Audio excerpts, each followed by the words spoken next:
አንድ እጅ ብቻውን እንደማያጨበጭብ ሁሉ የአዲስ አበባ ፖሊስ ጠቅላይ መምሪያ የከተማችንን ነዋሪዎች ሰላምና ደህንነት በመጠበቅና ወንጀልን በመከላከል ረገድ ከህብረተሰቡ ጋር በጋራ እየሰራ ይገኛል። በዚህም ከፍተኛ ውጤት እያስመዘገበ ይገኛል።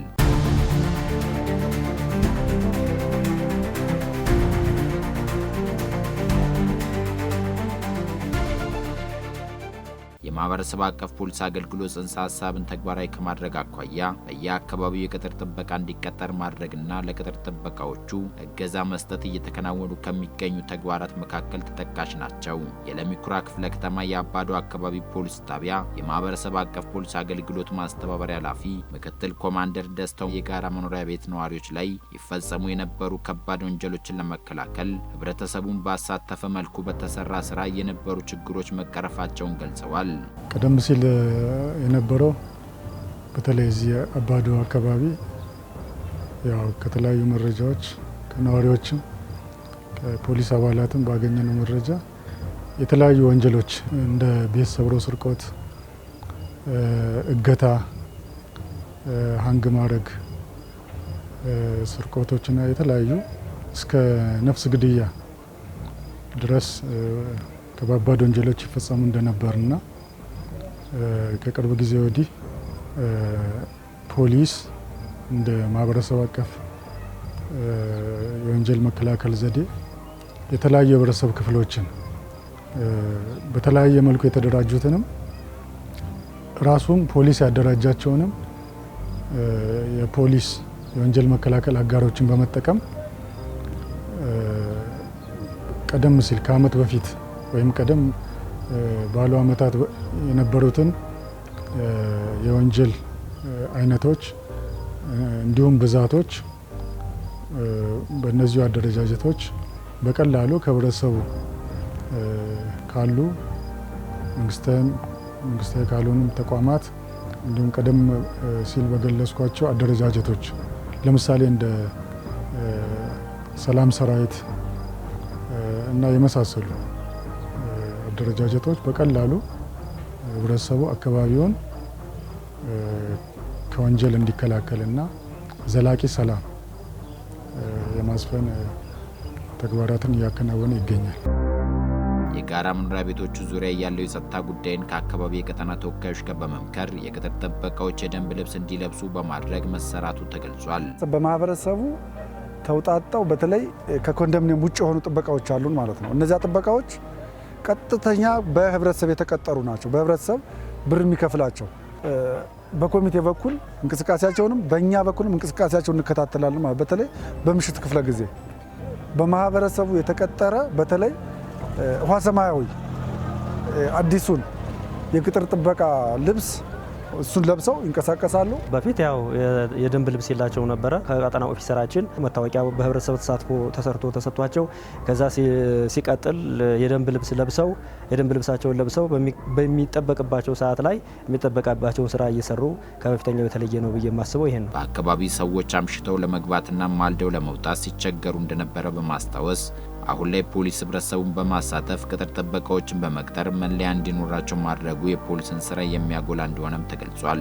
ሞባይል ተቀምጠው ይሮጡ ነበረ፣ ሌሊት ቤት ይዘረፍ ነበረ፣ ሰው ሙቶ መንገድ ላይ ይገኝ ነበረ። አሁን ግን ከዚህ ይሄን ከማጠናከር አንጻር አብረን ከመስራት አንጻር ከኦፊሰሩ ከፖሊስ ጋር ከሰላምና ጸጥታ ጋር ከህዝቡ ጋር አብረን በመስራታችን ይሄ ሁሉ ሙሉ ለሙሉ ተቀረፈ ባይባል እንኳ መቼም ባንዴ ሊቀረፍ አይችልም። ሙሉ ለሙሉ ተቀረፈ ባይባል እንኳ የተሻለ ደረጃ ነን ብለን እናስባለን። አንዳንዴም የስርቆት ሌላ ጊዜም ሰውን ሀንግ ማድረግና አስገድዶ የቅሚያ እና ዝርፊያዎች ይፈጸሙ ነበረ።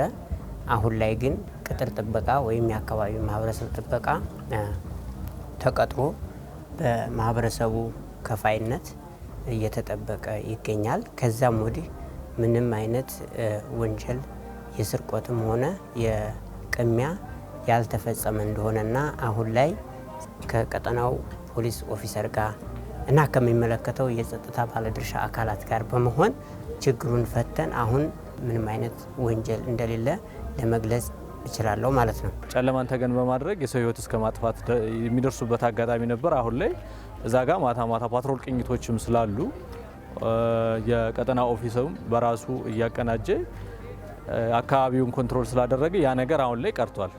ሁለተኛው ደግሞ ይሄ ቤት ዘረፋዎች፣ ዝርፊያዎች ማታ የአምሽተው የሚመጡ ሰራተኞችን የሞባይል ምንተፋዎች፣ ነጠቃዎች ነበሩ። እነሱ አሁን በተቀናጀው በጥበቃ በሰላም ሰራዊትና በቀጠና ኦፊሰሩ እንዲሁም በፖሊስ አባላት በተባበረ አንድነትና ጥምረት እነዚህ ነገሮች አሁን ከጊዜ ወደ ጊዜ እየቀነሱ መጥተዋል።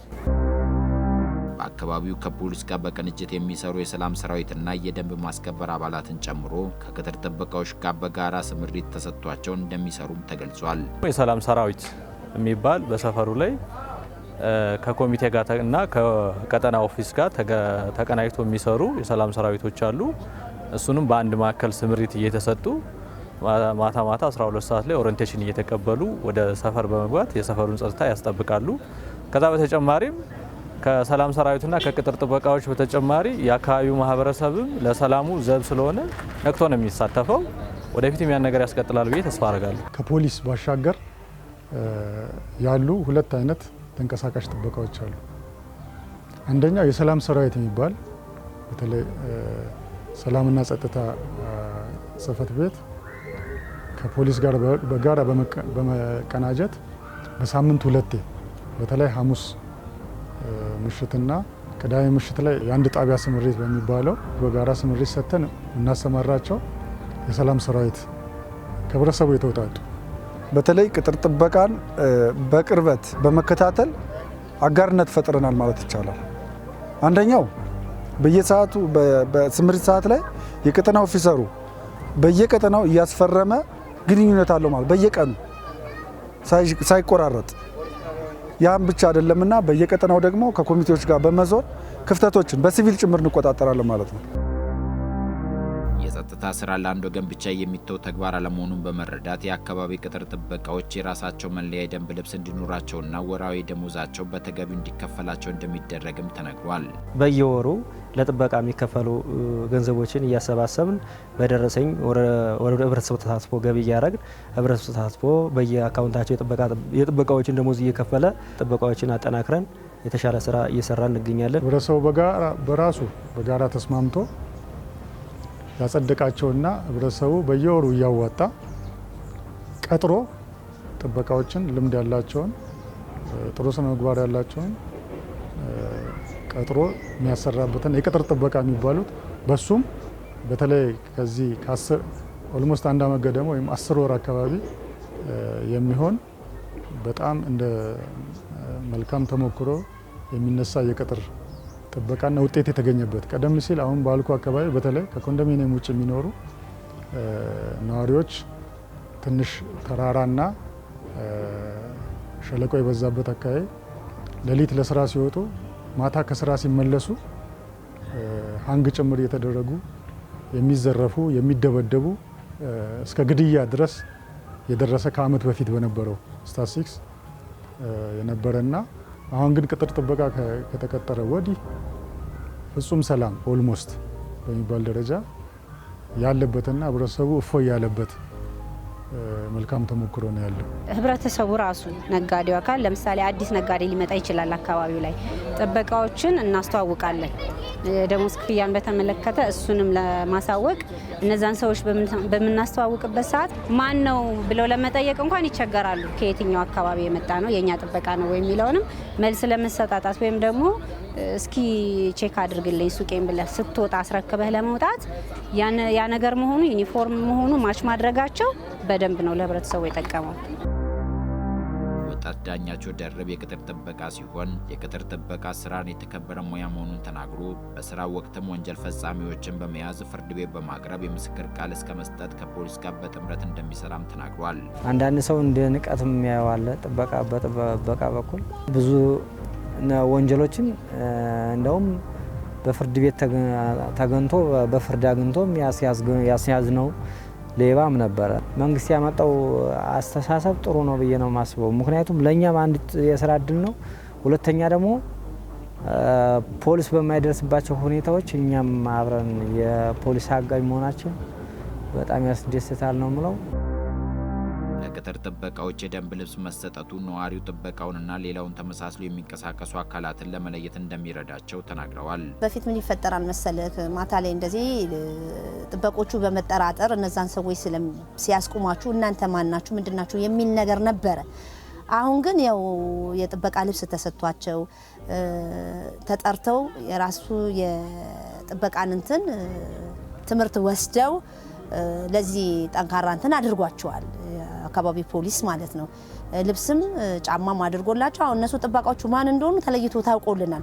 በፊት ግን ያው እኛ በአካባቢ የራሳችን የሱቆቹ የምንገዛላቸው የዝናብ መከለያ ብቻ ነበረ። ያ ማንኛውም መንገደኛም ሊለብሰው ይችላል። አሁን ግን ሰዓቱ ሲደርስ ያንን የእንትናቸውን የጥበቃ ልብሳቸውን ለብሰው በዛ አካባቢውን እየጠበቁልን ያሉት። በፊት የነበረውና አሁን ያለው ሁኔታ ትንሽ ለየት የሚያደርገው አንደኛ የጥበቃ ሂደቱም የተጠናከረ ያለበት ሁኔታ ነው ያለው። ቆንጆ እየሆነ ማለት ነው ከአካባቢው ጸጥታ ጋር። ማህበረሰቡም ደግሞ እንደዚሁ በጀርባ የሚኖረው ህብረተሰብ እገዛ እያደረገላቸው፣ ህብረተሰቡም ደግሞ ያለው አቀባበል በጥበቃው ላይ እምነት ምን ያህል እምነት አለው የሚለውን በደንብ እንዲገባው በማድረግ እየረዱ ነው ያሉት እና ቆንጆ ነው ያለው። እዚህ አካባቢ ማን አለ ማን እየተከታተለ ነው የሚለውን እነዚህ ወንጀል ፈጻሚዎች እነሱን በሚያዩበት ሰዓት ርቀው እየሸሹ ከወንጀል የጸዳውናልና የደንብ ልብሱ ወሳኝና ወሳኝ ነው። ምክንያቱም ራሱን የቻለ መለዮ ነው። የሰው ልጅ የሚጫወተው የአእምሮ ስራ ስለሆነ እነሱን ካየ እነሱ አሉ ይጠብቁኛል ይከታተሉኛል ብሎ ስለሚያስብ እንደዚህ አይነት ከወንጀል ድርጊቱ ስለሚርቅ ከሌላውም ለየትም ስለሚሉ በደንብ ልብሱ አማካኝነት እሱም ተጠናክሮ ቢቀጥል አሪፍ ነው ላሉ ጥበቃ እንደመሆናቸው መጠን በቀላሉ ማንኛውም ሰው መለየት ስለሚችል ወንጀል ሲፈጸም ለነሱ ነው ቀጥታ ሪፖርት የሚደረገው። እነሱም ተከታትለው ከፖሊስ ጋር ቅንጅትም ስለሚኖራቸው ቀጥታ ፖሊስ ጋር ደውለው ወንጀለኞችን እግር በእግር እየተከታተሉ ወንጀለኞች እንዲቀንሱ አድርገዋል እና የደንብ ልብሱ ትልቅ አስተዋጽኦ አድርገዋል። ውድ ተመልካቾቻችን የመዲናችንን ሰላምና ጸጥታን በዘላቂነት ለማስጠበቅ እንዲሁም ህብረተሰቡ በሰላም ወጥቶ ለመግባት በጋራ ከፖሊስ ጋር በቅንጅት ካልሰራ በአንድ እጅ አጨብጭቦ በአንድ በሬ ስቦ ይሆናልና ነገሩ ለጋራ ሰላም በጋራ መስራት እንደሚገባ መልእክት ተላልፏል።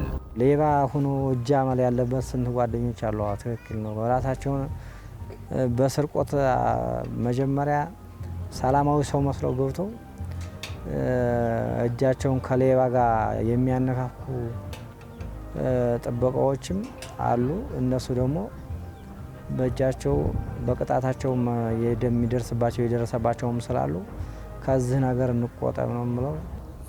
አሁን እኔ ሌባ እዚህ ጋር ሲሰርቅ ሳይ ችለተኝነት ኖሮ ምን አገባኝ ብዬ መተው የለብኝም። ግዴታ ማሳወቅ ላለብኝ አካል አሳውቃለሁ። ሁለተኛ እንዳልከው ሰላም ከራስ ነው የሚጀምረው። አንተ ሰላማዊ ሰው ስትሆን ሰላማዊ ሰውን ትፈጥራለህ ማለት ነው እና እኛም የተሰጠንን ኃላፊነት ከነሱ ጋር በመተባበር እየሰራን ያለ ነው። መቼስ አንድ ላይ ስንሆን አሸናፊ እንሆናለን ብዬ አስባለሁ። ማንኛውንም ነገር ችግር ሲፈጠር እርስ በርሳችን ወደ ሌላ እርምጃ ከመውሰዳችን ቀድመን ከነሱ ጋር ሆነን አብረን ብንሰራ አካባቢው ሰላም የበለጠ ይሄዳል ብዬ አስባለሁ። እኔ ሁሉም ማህበረሰብ የሰላም ዘብ መሆን አለበት ብዬ አስባለሁ። ምክንያቱም የሰላም ምንም መተኪያ ስለሌለው ማለት ነው እና እንደኛ አካባቢ ለሌሎችም ተሞክሮ የሚሆነው ማህበረሰቡ የፖሊስ አካላትም በአንድ ላይ ተቀናይተው ስለምንሰራ ተናበን እንደ ቤተሰብ ነው። ሁሉም የፖሊስ አካሉም ቤተሰብ ነው። እኛም ቤተሰብ ሆነ ተነጋግረን ስለምንሰራ ይሄ ተሞክሮ በሁሉም እንደ አዲስ አበባ ቢስፋፋና እንደ ሰፈራችንም እንደ ከተማችንም ሰላም የተረጋጋች ከተማ እንደሆነ የሁላችንም ቁርጠኝነት መኖር አለበት ብዬ አስባለሁ። ትንሽ ለፍተን ብዙ የምናተርፍበት ነው። ነገር ግን ግንዛቤው ከሌለ ቅድም ባልኩ በሁለቱ ምክንያቶች በማወቅም ባለማወቅም ብዙ ወንጀሎች ይፈጠራሉ። እነዛ ወንጀሎች በመፈጠራቸው ብዙ ውስብስብ ችግሮች፣ ከበድ ያሉ ወንጀሎች ሊፈጸሙ ስለሚችሉ ሁላችንም በተለይ ፖሊስ ዋናው ስራው ምርመራ፣ ትራፊክና መደበኛ ወንጀል መከላከል ሳይሆን ማህበረሰብ አቀፍ የወንጀል መከላከል ዘዴ ወይም ቅድመ ወንጀል መከላከል ዘዴ ላይ አተኩሮ ቢሰራ በቀላል ኪሳራ ብዙ የምናተርፍበት ይሆናል የሚል መልእክት አስተላልፋለሁ።